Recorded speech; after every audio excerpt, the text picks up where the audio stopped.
We are live. A little clip. Welcome back, everyone, to another episode of Doing It Raw Relationship Goals. We're back at it again. And I don't know how many straight episodes that have been like fire. So many. It's been crazy. Like I even rewatch them because I'm like, okay, because sometimes I just it's raw, so we just talk and we have conversations, and I rewatch them. I'm like, wow. Yep. So You it's impress insane. yourself? Yeah, I'm like, wow, girl. Dang, you do have some wisdom. Look at you. Wow. Where have you been? Just kidding. And yeah, we're back with another amazing episode. Another episode with guest. And this is a special guest to us. Very We've special. had a relationship with this special guest for how long? Over a year? Mm-hmm. Since March last year, Maybe. maybe even before that. I don't even know. It's been a while, Yeah. and the relationship has been fruitful. A lot of good things have come from this relationship, mutually, and yeah, we finally, I guess, we started our podcast and we started to have guests, especially when you got on board with relationship side of things. And here we are. Do you want to introduce our guest? Oh my gosh, I am so excited to have this couple. Um, because it's just a lot. I'm like overwhelmed with emotion, but um my favorite person other than you, babe, of course. We have Elena Rodriguez with us and her husband Charles. And I am just over the moon that you guys are here. Just made time for us to be on this podcast because I know it's gonna be amazing. So welcome to Doing a Raw Relationship Goals, you guys. Yay! Welcome, Hello. welcome. It's so Thank you good to for be here being with on. you guys. Of course. And we're glad to have you on. Yeah, Elena has a powerful story, and so does Charles. And I can't wait for you to hear a piece of it because it is a strong one, especially with the topic at hand, which is relationships, which is the point of this podcast in the first place. Yeah. However, we want to kind of put little, what do you call it? Little shameless ad reads, I guess, for lack of a better term. Sure. In the sense that Elena, you just released a new edition of the Surrender to Rise. No, I'm Yay! blanking on the name. Sorry, that's my fault. There's something. The edition of the book, which I am part of as an author. Yes, published author. Woo! Yes, I'm so excited. Congratulations to and you're you. next. No, again, thank you for being here. You're a total queen. Um, I always call you our angel because you just like showed up and like our family was just like blessed with so much stuff. So Aw. I mean, I heard a long time ago that because I feel like I'm a very strong woman. And when I got to listen to, because I didn't meet you yet, but I got to listen to you a little bit before I had met you at an event last year. Mm-hmm. Um I was like, wow, she is a strong woman. Like I call her like a total badass. I'm like, she is a total badass. And I heard a long time ago that it takes an extremely strong man to be next to a strong woman. Yep. So I was like, I cannot wait to hear from Charles because it just doesn't take just any man. You know what I mean? Yep. No, and it's really pretty crazy because in 2019, when I had started writing to my dear future husband, I actually would pray to God and I would pray to my dear future husband that you have to be extremely strong. You have to find God to find me. You know, I knew very clear that somebody that was going to be with me and with with the vision God gave me as my assignment here on earth, on the mission that he was putting me on, I knew that the man that was going to be in my life on that journey was going to have to be extremely strong, because I needed a leader.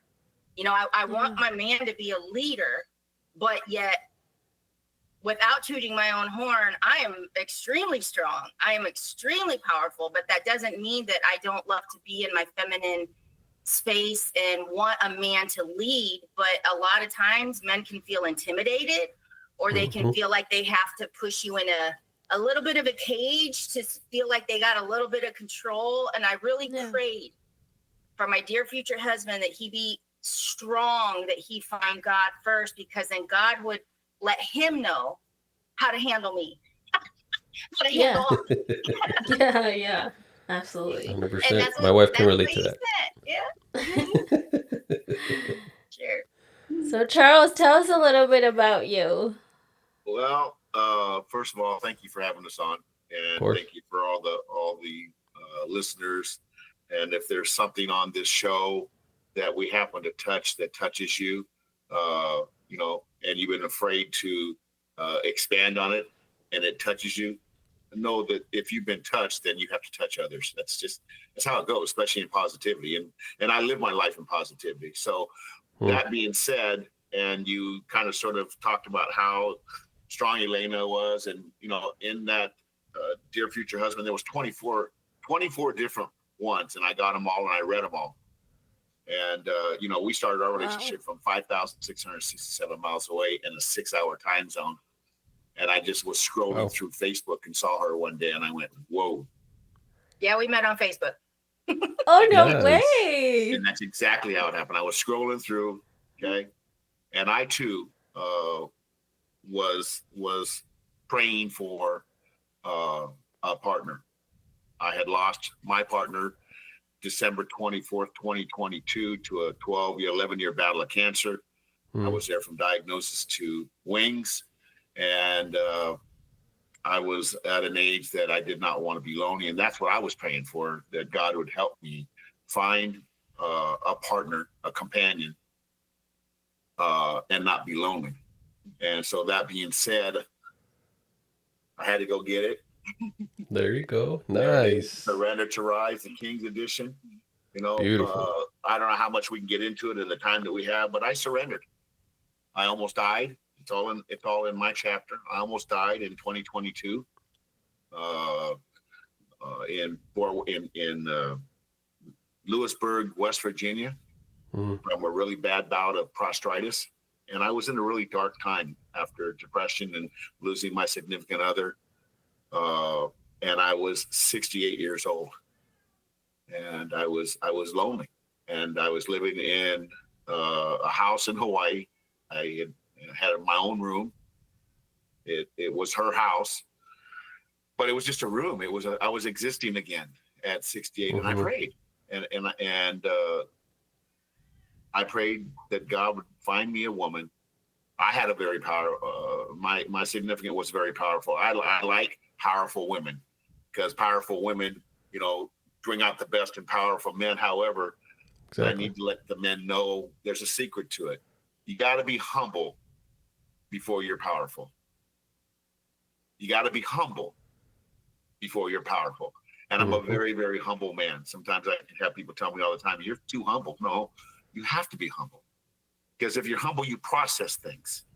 And if you process things, then they come out the way that they need to come out, rather than just sometimes, you know, words coming out of your mouth. They mean something because you process them. So here we are, 5,667 miles away, 6-hour time difference. And to your point of her, she needed a man. She needed a man that was almost 19 years older than her to be able to deal with the strong woman that she is. Who came with the experience already. You know, we're not going to give it away, but Elena's birthday is tomorrow.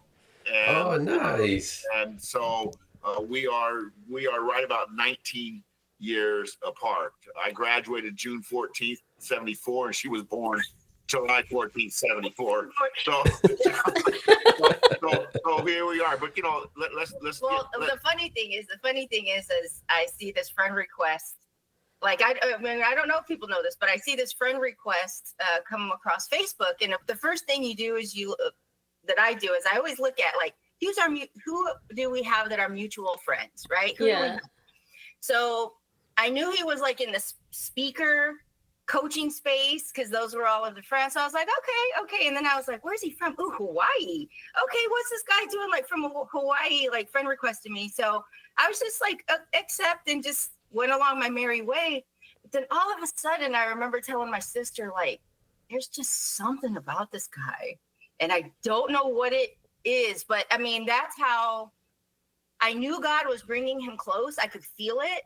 But had he like walked past me on a sidewalk or something, I probably wouldn't have paid attention.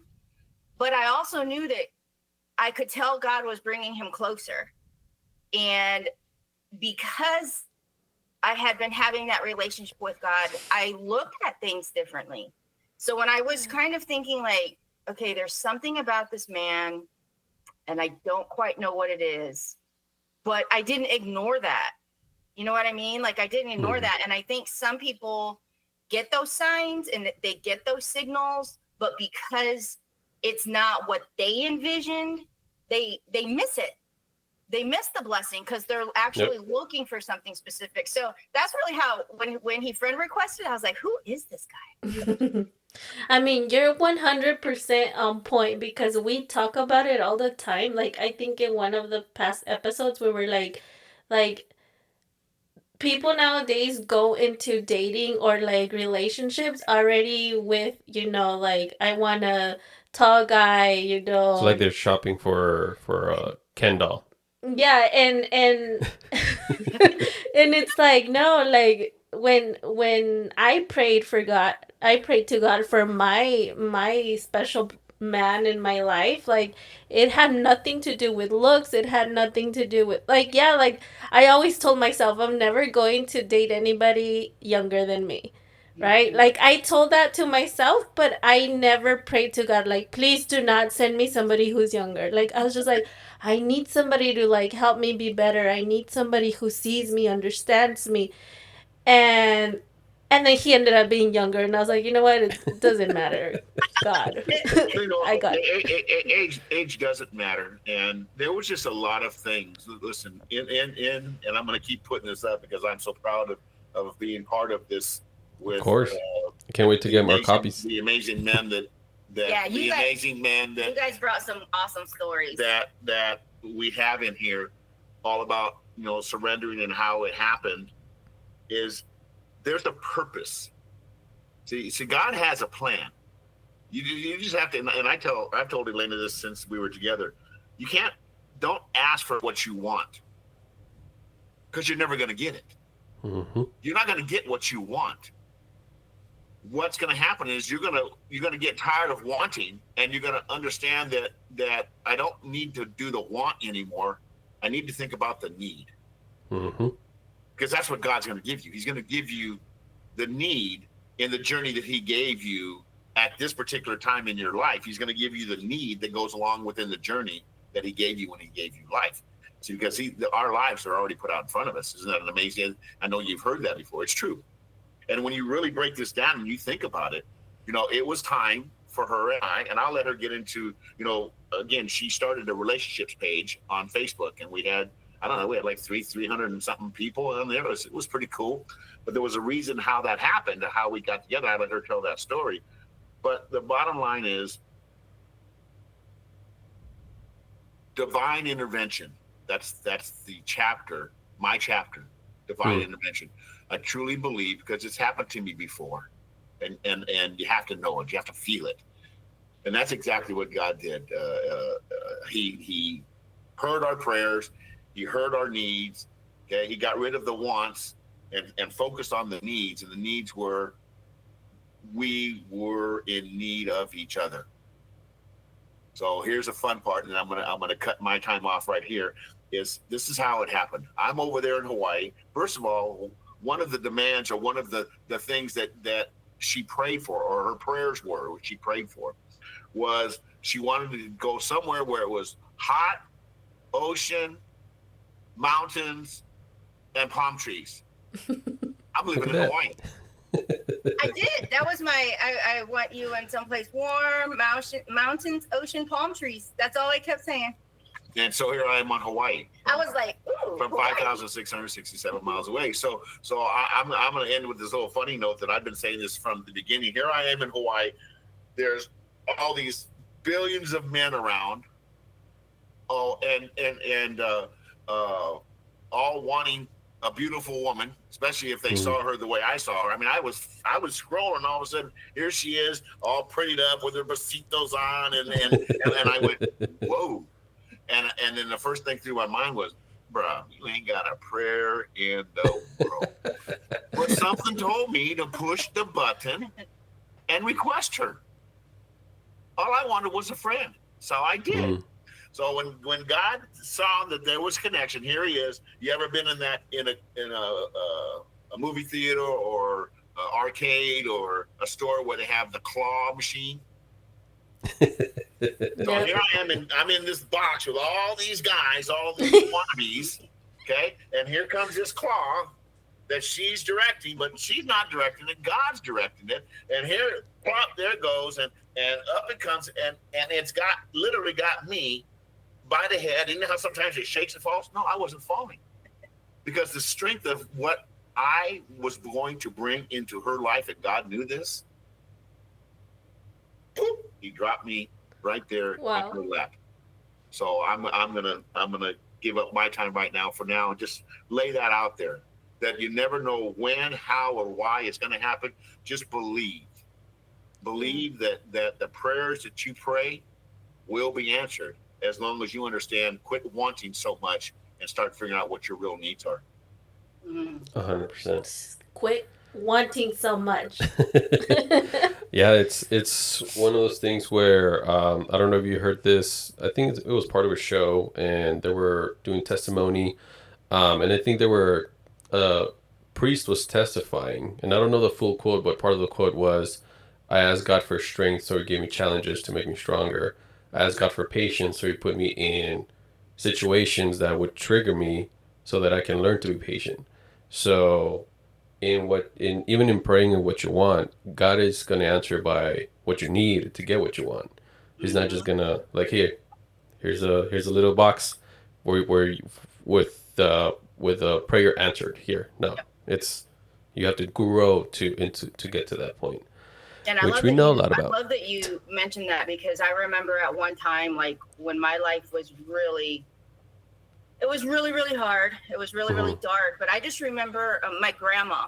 My grandma was my strength. She had the faith like she's how I learned. She had an altar in her room and you would kneel and pray at night before bed. You would kneel and pray. Like no matter if we went to the baile and danced on Saturday nights, we were up at 5 for church on Sunday. I mean, it's like her faith was just beautiful, right? So that's where I learned it from. And I remember praying one time that God give me the faith that my grandma had. Hmm. But then I remembered, no, my grandma buried a husband. My grandma buried two sons. Like Hmm. my grandma endured heartache to have that faith. So I was like, I'm good. But that kind of makes me think of what you just said, Moises. It's like Yeah. Yeah. you he will give you the circumstance to allow you to develop that bit of character that you're praying for. And so I was like, yeah, when I wanted my grandma's faith, I also had to recognize what did my grandma go through to have that faith. And Yeah. yeah, that's 100%. intense. So It's all the like combinations that we had, I'm sorry. So all the no, go combinations that ahead. we had, all, and I say it like that box that you buy. Did your parents ever do puzzles? Did anybody in your family do puzzles where they'd have 1,000 pieces, they throw them out on the table, but they put the box up so they can see the picture because Hmm. they wanted to make that picture. While they were working so hard on the pieces of the puzzle, you do the border and then you start coming into the center, and then you finally get that last piece to put it together, and there's that beautiful picture. Well, that's life, you know. Hmm. Pieces of a puzzle, pieces of something that you see, that you vision, you have to piece together, and those pieces have to fit, and they don't always fit. You have to put them back in the pile and go back and retrieve that one again because there is a purpose for it being there. It's just a matter of Exactly. when will it fit in your life, and that's kind of sort of where where our relationship is gone. You know, while we're talking about relationships, we threw a couple things out there when we first got together of the do's and the don'ts of what we can and cannot. And mine was very simple. If we can't talk, I walk. You know, Mm. I don't have time. I'm 60. At that time, I don't even think she really knew how old I was. No, I never I In the asked. very mean, beginning. when you said 68, I had the same I never reaction asked when how my old. wife told me that she was 25. I was Yeah. like, no way you're 68, man. So that was never brought up, and it wasn't something I was trying to keep from her. But obviously, I knew that she was younger than me. I didn't know exactly how much younger. I just knew she was younger than me. But here I am talking to somebody. We're communicating. Mm. So you know, a recipe to a good relationship, and I think you two are on that. You know, I don't follow you and have contact with you as much as Elena does, but I certainly am behind the scenes and I get to see the work and who she actually collaborates with in what she does, because you should be proud of what your partner does, right? Is that 100%. you have to the key ingredient is to be able to talk to each other, to be able to have your own right to your own opinion, and to be able to understand that I have a right to agree to disagree. Those are Exactly. three key components to a good relationship within communication, Mm-hmm. because we all have a right to our opinion and we all have a right to disagree or agree. And that's then that's where the humbleness comes in. Okay, well, I didn't really like how that came out all that well, but you know what? That's my wife. Uh, I'm committed to her until God decides different. And so those are the ones that you.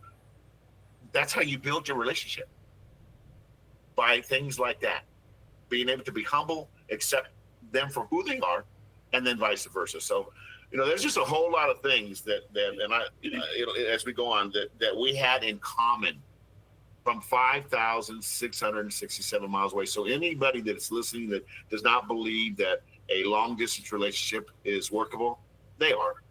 They might not have the numbers that somebody's down the street. Of course, the one down the street, we talked about it too. If I was to move here and be down the street while she was heavy into what she was trying to get into, we wouldn't be having this episode right now. So it was all part of timing, you know, the right timing in our Exactly. relationship. And I love the analogy of the puzzle because I think that's also, to a certain extent, um, part of surrendering as well. Because within that puzzle of life that we have, we all have our darkness, right? What we went through that we want to ignore, like, and we want to actually remove from our life as much as possible. But then we try to kind of force all these other pieces that don't really fit in, and we end up in a place where we struggle. And we are like, how come all these pieces don't fit in? This is the piece that I want in my life. How come it doesn't fit in? And it's because it's not this part that you're trying to complete. You're putting the wrong pieces in. You need to address it. You need to, like, hey, to get to the full picture, you need to put all the pieces together. It doesn't matter how ugly that little tiny piece is. If it fits, it fits. And that's part of surrendering. It's like, okay, if it fits, let me go ahead and try it, see where it takes me. And then as you start to put the pieces together, you're like, oh, this is how this leads to this in my relationship. These leads to this in my career. Leads to this in everywhere. And it's just crazy Yeah, and if it how doesn't life fit, works.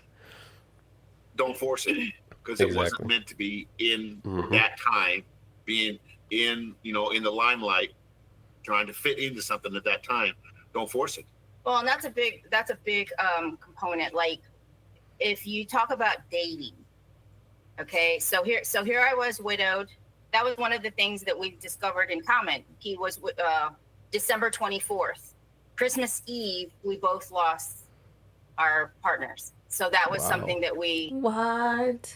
yeah, he lost his from cancer December 24th of 2021. And mine was of the heart attack when I turned the machines off December 24th of 2018. So that was something in common. Like we lost our partner on Christmas Eve, both of us. And one of the writings that I had to my dear future husband was that you're going to have to understand that Christmas Eve is always going to be a little bit weird for me because Hmm. it's my favorite time of year, but it's also the day that I took on that title of widow. And so this was something that I was speaking in advance, and he does understand that because he lost his on Christmas Eve. Like, so that's where it's like God was totally putting these pieces in place. But Ooh, it got you. yeah, it's a tell her real. tell her about the show. Well, we'll get to that. But the thing was with dating, okay? So I remember, again, I'm going to go back to my grandma, because my grandma, she lost her husband when she was like 52 or something. She was young. And to the day she died, that was the only man in her life.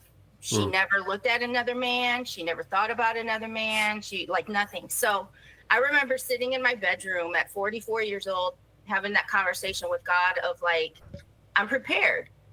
I'm prepared to be alone for the rest of my life. Like, you took my husband, and that's what it is. So that's when God said, no, you will be married again. And that's when I'm like, oh, hell no. And I got work to do, right? But I did hear him say, no, you will be married again. So this was back in 2019. So that's when I started praying for my dear future husband. I started writing to my dear future husband, because I'm like, if God says that you're out there, then I need to heal myself. I need to start working on things for me so that when that time comes, I'm ready. But I also started calling out 2024. We'll be married in 2024. And I would write that back in 2019. It was always like hashtag 2024, manifesting my husband. But so along the way, enter like dating. And because I was so clear on the fact that I would be married again, and I was actually praying for my dear future husband, I wasn't open to dating. Now that might sound like really weird, but I wasn't open to dating because I truly felt like I'm not auditioning for a role that I hope I get picked for. I'm not like, hoping that I make this like final cut. I was like, no, I know that my dear future husband will be ready and will know that it is me, but I'm not here to date. And as I got to talking with guys and knowing guys, this is one example. I knew I wanted someplace warm. And I can't even say that I wanted this because I couldn't really see myself moving, but I could see warmth, mountains, palm trees, oceans. Like, I just saw that. So one of the guys that I was talking to, he was in Pennsylvania and he liked his job. Mm-hmm. And so for me, I was like, well, if you're not ever thinking of coming here, but I'm not going to Pennsylvania. And so I was like, hey, let's just do each other a favor and not waste each other's time. Mm-hmm. I mean, that's honestly how I was. Like, I'm not going to ever go to Pennsylvania. So, like, let's just not waste each other's time. And I think sometimes people, they don't stay true to what they know. And so you could be entertaining a big mistake and miss the blessing that God has got in line for you. Like, if you're impatient, if you feel like you can't be alone, if you feel like you need a man, like, you could actually be missing the blessing because you're settling for something that really wasn't for you. Mm-hmm. And so I didn't date. Did I meet people? Yeah. Did I have conversations with people? Sure. But it was never on that relationship goal because it was like, you're not the one. And I knew it.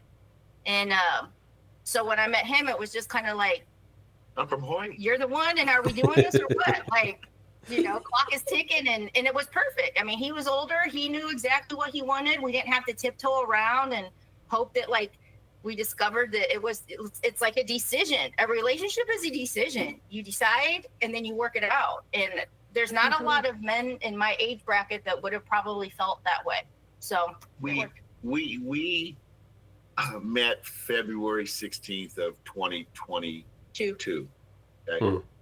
And I was at a speaking gig in St. Louis, and she lives about 6 hours away from St. Louis, and she decided that she was going to come and we were going to meet, and she was going to stay at the event with me and watch me do my thing. And so we had 4 amazing days together, but it wasn't long that we met.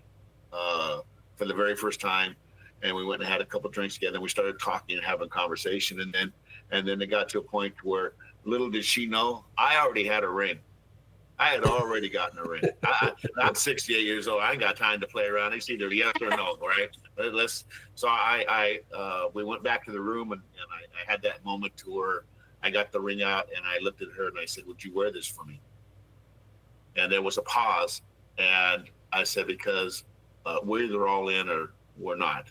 I mean, and that was just God's blessing. It was already on. We just had to now make sure that we start adjusting and putting the pieces of the puzzle, our journey together. And that was the start of it. February 16th, when we physically met each other for the very first time in St. Louis, Missouri. And we decided that we were in, and we committed to each other. I mean, prior to that, I was hoping that she would tell the story, but how it all went down, and you can relate to this. She had her relationships page, and I was scrolling through it, and now I'm part of seeing this, because now she's my friend, and anything she's doing, I can Elena Rodriguez, and there she is, right? Well, she was doing a panel because she thinks that dating was a hot mess, so she was trying to put a panel together, and the topic was dating. And in the 50s and in your 40s and 50s, what a hot mess it was. Well, that slapped me the wrong way. How dare you? How dare you leave out 60s? I mean, I think I'm still doing pretty good I'm 70 in December. Oh, dang, if you still got it going on, okay. I'm 70 in December, so I'm going to hang on a minute, man. I still got a little something going here. And so I kind of sort of, what do you mean? What about 60s? And she said, well, I didn't really think about that. I didn't mean any harm by it, but I was just, I'm on my way to and 40s and 50s, and I was like, yeah, well, and that's how it first went down. Yeah. So that actually kind of was the start of it. We were friends, right? I accepted his friend request, little message here and there, but then God fed me a message, and you know how I do it. I just put my shit out there, but the message was, what if you looked at it as opportunity versus obligation? How different would relationships be if I get the opportunity to cook for you tonight? I get the opportunity to go to the grocery store. I get the opportunity to do our laundry instead of like, oh my God, I'm like obligated. I got to do this. So this was the message that was flowing through me, and I was going to go live. And then I was like, no, I'm actually curious for those of us that are dating, because it's a hot mess out there in your 40s and 50s. Who wants to join a panel discussion on this subject? And I had like 30 some people in my comment thread, like, oh my gosh, we need to talk about this. We need to talk about this. Well, it was on that thread that he was like, hello, what about us in our 60s? And I was like, oh, shoot. Okay, then if you in your 60s is still getting it on, like, do your thing. That's how old I am. Yeah. And I didn't even know how old he was. So I'm like, sure, I didn't mean anything by it, but absolutely, you're welcome to join us. And so with the date and the time that it was, we had about 10 people that were able to join the live Zoom panel discussion. And that was the first time that I actually saw him saw him, because it had just been comments and stuff. And that was the jolt. Like, that's when I knew that, it's almost like God sent me the radar. Like, there's something about him. And from that moment, I just knew, there's something about you. I haven't quite figured out what it is yet. And I stayed open to it, and I just prayed on it. But I knew immediately when I saw him hop onto Zoom that we were connected. I just knew it. It was wild. I put a certain dress on. There you go. I had to play the part. I was schmoozing. Oh my God. Hey. Come on, man. I think my father once had a saying is, if you're going to catch something, you got to have good line, good sinker, and good bait. So I had to get all cleaned up and put my chain on. And, people just be who you are. This is a prime example. Whoever's listening that may be thinking about, I want to date, or I'm dating, I'm in this particular type of dating, or there's somebody that I really like that's a few states on the other side of me, not across an ocean like me, uh, but I never thought about a long distance relationship. Long distance relationships are actually pretty good. They really Mm. are, because you have to establish an inner relationship before you can have the outer relationship, the physical part of it. You Mm-hmm. have to be able to be right mentally and in your heart in order for that to happen. And if that can't happen, then the long distance relationship is kind of sort of. But if you establish it from the beginning, which we did, there's nothing that we would not put on the table. Nothing.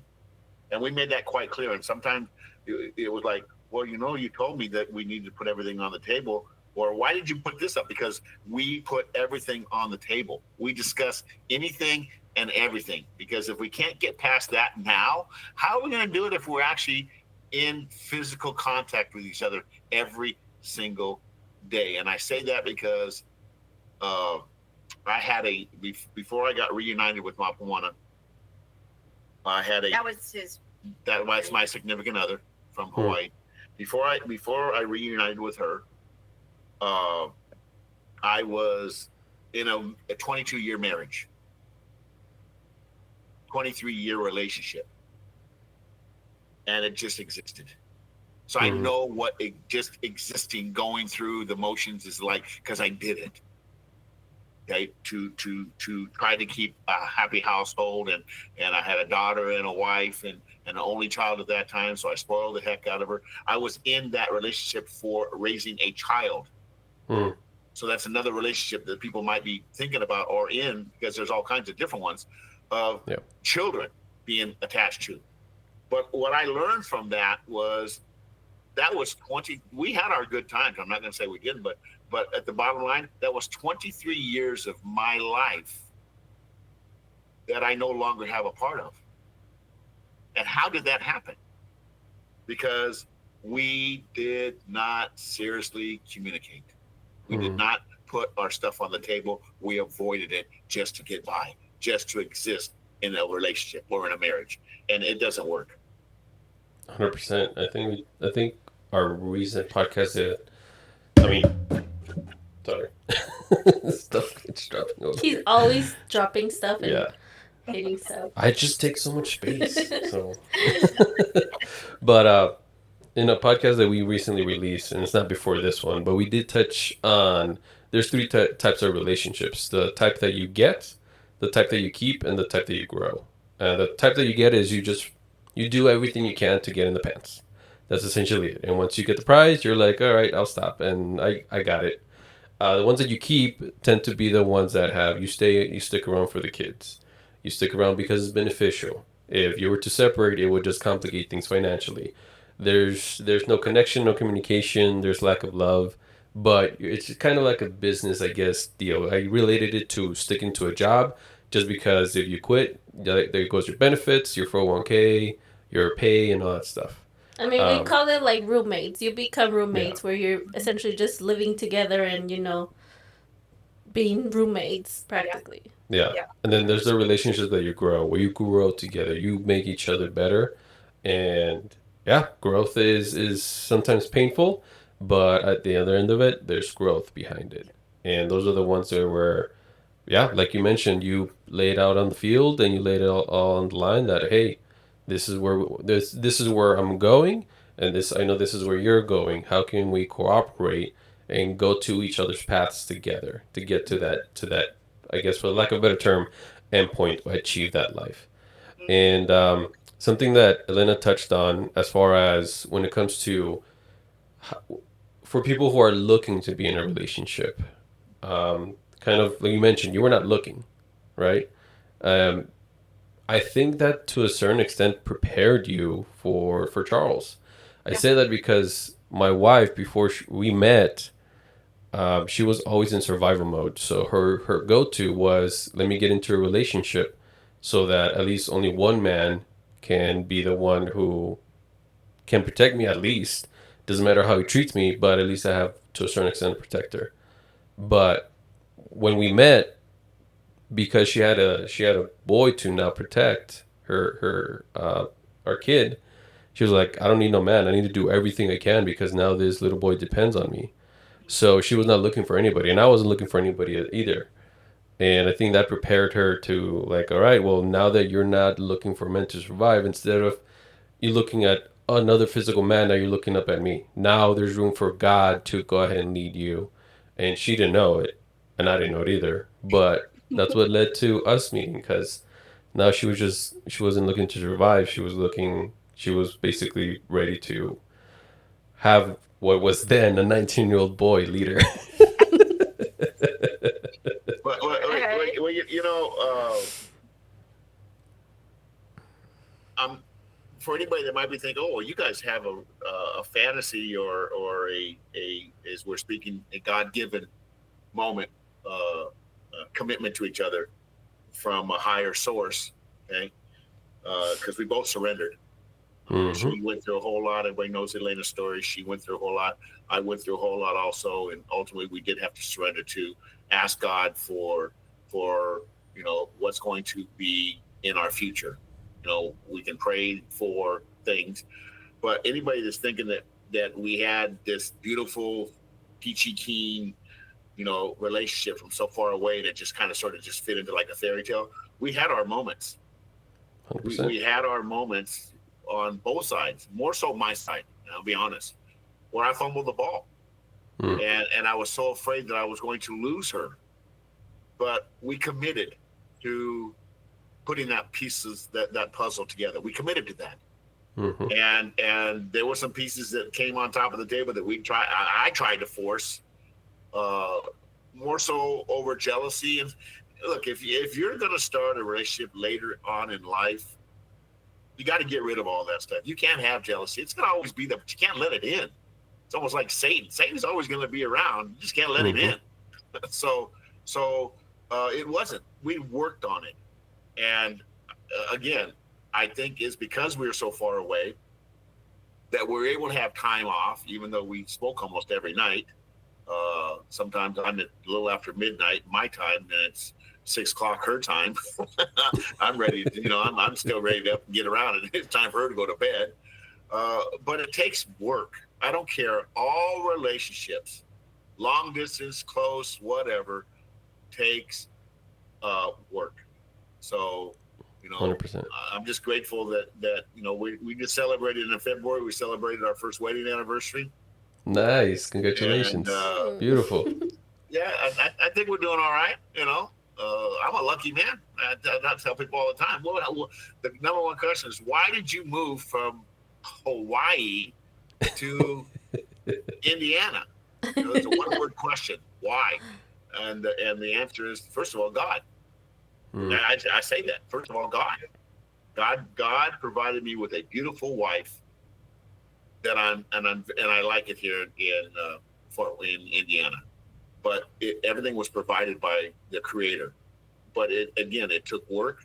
And look at this. I mean, we she still does her thing. She still works her tail off, and I'm physically here. But it's exactly what we had talked about during our time away from each other, how we were going to make this or attempt to make it work, because it's all work in progress. You wake up in the morning, it's still work in progress. Your Mm-hmm. relationship is a work in progress till the time you go to bed. Okay? And then you wake up and it starts again, regardless if it's business, whether it's home, what it might be. And she still has her majority of the time away from doing what she does, and we all know what she does. Takes up a lot of her time, but we knew that, Mm-hmm. and it's something that I accepted, and I love it. I mean, there's times that we don't really get into communicating like big time because she's really busy. But I accept that because that's her journey, that's her purpose, and that's how things work. You understand each other, understand what your purpose is in life, what is your meaning, and we understand that, and we're very grateful. And we're grateful to be able to have this conversation with you. So, anything else you want to throw our way, raw and real, give Yeah. it to us. Yeah. The acceptance is technically a synonym of surrender, essentially. I say that because when we met, well, when we literally met, I didn't know she was older than me, and I didn't know she had a kid already. Um, and it was one of those moments where, like, okay, to be respectful, I'm gonna step away because I don't know what the situation is with the dad. To me, it's like, okay, well, technically, you should have somebody to raise a kid. So I'm like, all right, I'm gonna step away. So that led to her pursuing me, which I like to brag about because I'm like, yes, a There 10, you go. There the you go. 10 reached out to me because I got that game. um, If you but want me, even come and then, get me. exactly, exactly. Even then, it was one of those things. Realizing the position in life I'm in, and also for her. Again, I was 19, broke college student living at mom's with a broken down car, who every day just kept breaking down more and more. Um, Yeah. but on my part, I was like, okay, well, I need to surrender to the fact that she has a kid, and I also need to surrender to the fact that, hey, because I'm one of those type of people who doesn't just see the immediate effect, I see the long term effect. Like, hey, I'm gonna be stepping into a role of stepdad to a certain extent. What does that look like? Depending on the situation there is with a dad, where do I fit in? Right? Am I gonna be the one kind of like the role model, or am I gonna kind of backtrack and just be there to provide a good time type deal? What is that going to lead to eventually as he gets older? What's going to be the situation once we have kids, so on and so forth? He had no idea if I liked them, and he was already going down the road of like, what if we have more kids? What if, okay. Because that's how my brain works, right? It's the way that I lead is either I prevent as much as possible or prepare for it. So yeah, I had to. I mean, it was a point where I did have to surrender to the fact and accept, hey, she has a kid, and if I want to be her, I need to raise that kid as my own. And we have ever since. And for her part, it was like, well, I need to surrender to the fact that this kid is 19 years old, and he's strong. He's not just my boy toy that I can just pull the strings on and he'll do what I want. It's no, this guy is something And else. it's really crazy because um like I said, I'm a very strong woman, so my whole family knows that. They known my past relationships, and here comes someone younger, 19, in college, and everybody would just tell me like, "Oh, like you just do whatever you want with him, huh? Like whatever you say goes." And I'm like, "If you only knew if you only knew that I cannot like do anything that I want because he's like, nah, ma'am, it's not gonna go like that." And I'm like, excuse me, like, who are you to boss me around? Well, Yeah. I want to throw this out when we talk about you found out that she had children. Well, I knew that she had two sons, Hmm. and I have three daughters. I have 21 grandchildren and six great grandchildren. Okay, Wow. I'm set. But what I focus on in my life is and probably one of the reasons why I did 22 years uh, raising a daughter until she was her first year in college when I decided I had had enough Hmm. was I come from a very bad childhood. Hmm.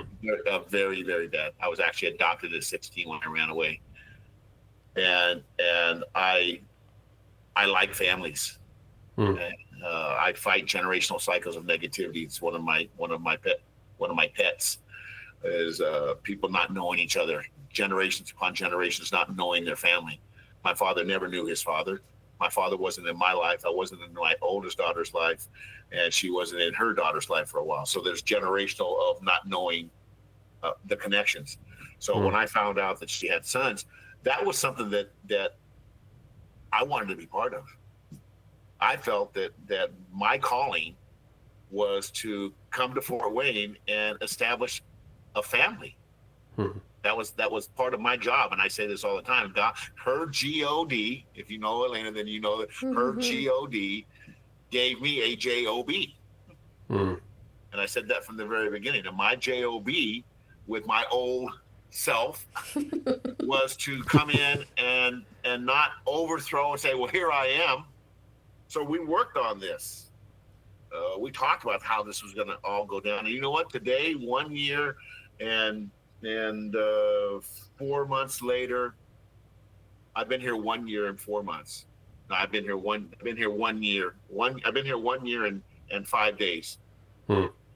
Uh, I can honestly say that the relationship that I have with her sons is a blessing from God, because not only do I care very deeply for them, and they needed a support system within themselves. I'm not going to Hmm. get into anything else other than mine and their relationship. They needed uh, somebody like me, and I'm kind of sort of treating my own horn now, because this is what God gave me. This is the pieces of the puzzle that God had planned for me, Hmm. and I knew that. So now, like, we had breakfast together today.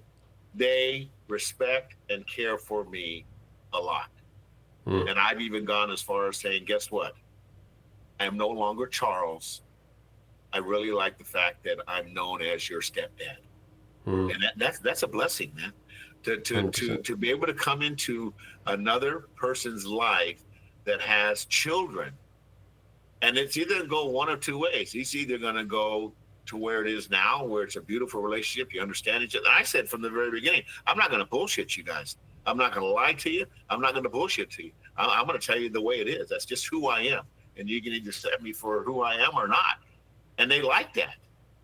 They don't like somebody being fake.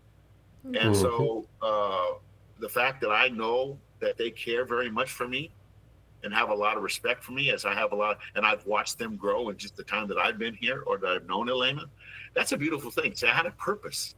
And so here I am in Fort Wayne, Indiana, with a beautiful wife and a beautiful family, Hmm. that she has. Some close, some not as close, but that's families. But to mother-in-law, I have a beautiful mother-in-law. I have two beautiful stepsons, and I have a beautiful wife, and we have a kind of sort of cute fur puppy, a furry. But that's how good God is, and here we are, and blessed to be, again, blessed to be on this show. So anything can happen if you believe. That's the biggest thing. Hmm. Don't doubt yourselves. Don't doubt what God has in store for you. Open your heart up and just believe that anything can happen if you put the work in. So here 100%. we are. 100%. Yeah. Yeah. Wow, Charles. Jeez, man. What's that? I'm like, wow. No, I mean, it's amazing everything you just said is I think because a lot of couples nowadays they come from already not established but already like somebody with kids, right? And blended families, like how do you Hmm. blend families? How do you create that dynamic of making this now two families into one? Um all of those things because it's a huge part of even younger couples nowadays, like I was 25, he was 19, and I already had a 3-year-old boy. So it was like, okay, how do we bring a man into the house now and, you know, help me raise this little kid? Um, it's huge. Like, it's huge for Well, everybody, I I think. was I was very that was a huge piece for me as well, Hmm. because coming off of the toxic, the emotionally abusive relationship that I had with a husband that passed away, it didn't only damage me, and I shouldn't say damage, but it impacted me, but it also impacted my sons. Yeah. They carried things that we had to work through for years to heal. And as a mom, you realize that every choice that you make impacts your children, period. And Hmm. so I knew we needed this time, just the three of us, to really work through some of these things. I needed to be there to help them. But also, that was a big component of me not dating.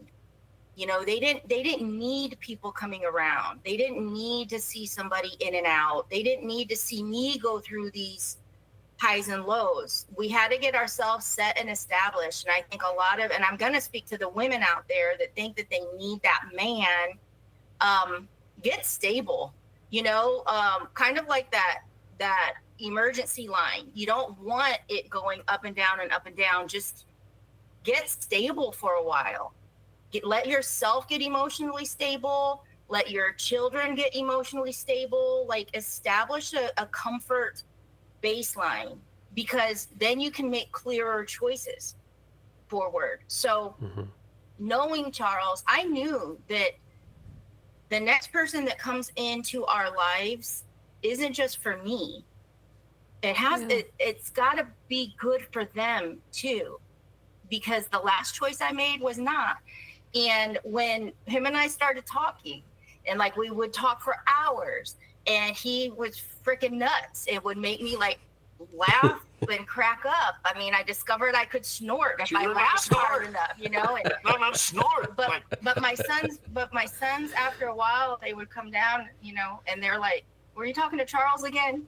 And you know, and I said, "Yeah." And I asked them like, "Why?" And they said, "Mom, we have never heard you laugh like that before."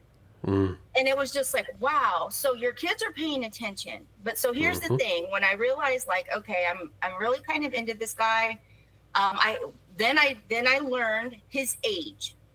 So I had to really, not that God can take anyone at any time.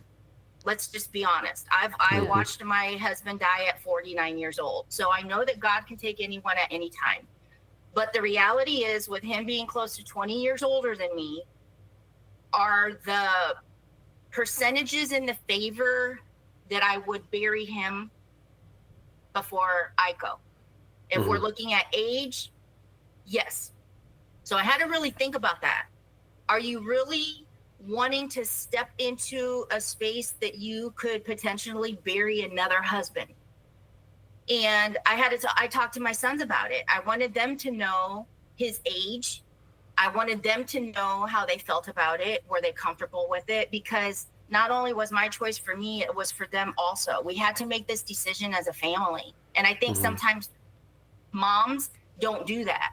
And it depends on the age, right? You don't have to ask your 5-year-old. You should be responsibly making those decisions for them. But when they reach a certain age that you know you're all in this, what's this going to feel like? What's this going to look like? And they're like, he's the only one that we see for you. They're like, he's the only one that actually makes sense on who I am, like who I was. And they're like, you like, he adores you, and he's been there and done that. Like, you need a Charles, you know. And so for me, I think there's so many components that I'm just going to speak from a single mom perspective that they don't think about. And they're just looking at filling their own personal void, whereas every decision you make impacts your whole family. And if you're making it from a place of your own emotions going like this, it's not going to lead to a good result. Well, once again, we go back to the pieces of the puzzle. That was a few pieces that were a very intricate part of that puzzle. Her sons. And like I said, from the very beginning, I told them that I had never lied to them. I'd never BS them. I'm going to tell them just the way it is. Be careful what you ask for, because I will tell you exactly the way it is. But they're like, finally, my mom's got a man that's not about no BS. But it goes back to, don't force it. Yeah. If there's a piece in the puzzle that needs to be put in there, you find it and you put it in there, and it'll go in there smoothly. Don't force it. And that was my key ingredient to her two sons. Very, very intellect, very, very humble. She raised them very well. I got to say that. But we didn't force anything. And I was not going to do anything. Even thinking about moving here, how I would move here.